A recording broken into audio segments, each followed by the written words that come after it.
গোপালগঞ্জে জাতীয় নাগরিক পার্টি বা এনসিপির সমাবেশ ঘিরে হামলা ও সহিংসতার ঘটনা এখন টক অব দ্য কান্ট্রি। এ নিয়ে শুরু হয়েছে রাজনীতির মেরুকরণ। নানা মত দিচ্ছে বিএনপি, জামাত থেকে শুরু করে বিভিন্ন দল।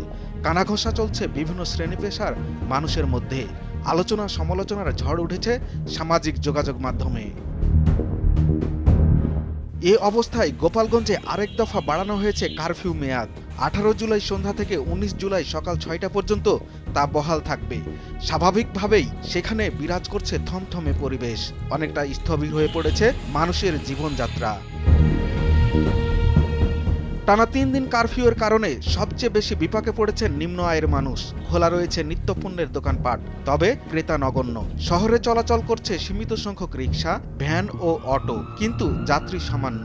ফলে আয় রোজগারের অভাবে বেকায়দায় পড়েছেন জনসাধারণ।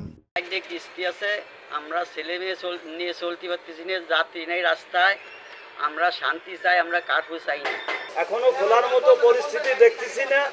আর দোকান খুলে কি হবে, জীবন বাঁচাইছে এটাই বড় কিছু। ইতোমধ্যে এনসিপির মার্চ টু গোপালগঞ্জ কর্মসূচিতে সংঘর্ষ, হামলা ও অগ্নিসংযোগের ঘটনায় দায়ের হয়েছে 2 মামলা।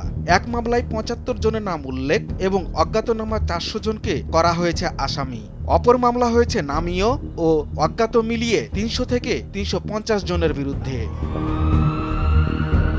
এরই মধ্যে গোপালগঞ্জে ধরপাকড় শুরু করেছে আইনশৃঙ্খলা বাহিনী। এখন পর্যন্ত 90 জনকে গ্রেপ্তার করেছে পুলিশ। এতে গ্রেপ্তার আতঙ্কে ভুগছেন স্থানীয় বাসিন্দারা। ঘর থেকে খুব কম মানুষ বের হচ্ছেন। জেলা শহর সহ সর্বত্র টহল দিচ্ছেন পুলিশ, র্যাব ও সেনা সদস্যরা। গোপালগঞ্জের সংঘর্ষের ঘটনায় গুলিবিদ্ধ রমজান মুন্সি ঢাকা মেডিকেল কলেজ হাসপাতালে মারা গেছেন। এ নিয়ে এ ঘটনায় নিহতের সংখ্যা বেড়ে দাঁড়িয়েছে 5 জনে।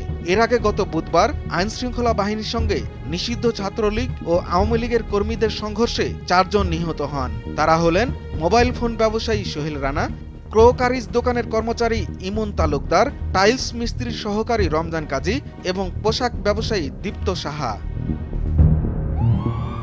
শোনা গেছে নিহত ব্যক্তিদের দাফন করা হয়েছে ময়নাতদন্ত ছাড়াই। পরিপ্রেক্ষিতে উত্তপ্ত হয়ে উঠেছে সোশ্যাল মিডিয়া। এটা আইনসম্মত কিনা এ নিয়ে নেটিজেনদের পক্ষে বিপক্ষে চলছে লড়াই। 16 জুলাই সমাবেশ শেষে ফেরার পথে এনসিপি নেতাদের গাড়িবহরে হামলা করে নিষিদ্ধ ছাত্রলীগ ও আওয়ামী লীগের কর্মীরা। এতে গোপালগঞ্জের পৌর পার্ক এলাকা রণক্ষেত্রে পরিণত হয়। পরে সেখানে 144 ধারা জারি করে জেলা প্রশাসন। এরপর জেলাটিতে প্রথমে 22 ঘন্টার কারফিউ জারি করা হয়। সেই থেকে পর্যায়ক্রমে বৃদ্ধি পাচ্ছে কারফিউয়ের সময়। গোপালগঞ্জের সহিংসতার ঘটনার নিন্দা জানিয়েছে বিএনপি, প্রতিবাদ করেছে জামায়াতে ইসলামী। সেখানে মুজিববাদীদের জবাব দেওয়ার হুঁশিয়ারি দিয়েছে এনসিপি। ওই ঘটনায় ভিন্ন দাবি তুলছে রাজনৈতিক দলগুলো। দুর্বৃত্তদের কঠোর শাস্তি দেওয়ার ঘোষণা দিয়েছে অন্তর্বর্তী সরকার। সেই রেশ এখন কোথায় গিয়ে ঠেকে তাই দেখার বিষয়। দুরুল হক, ভোরের কাগজ।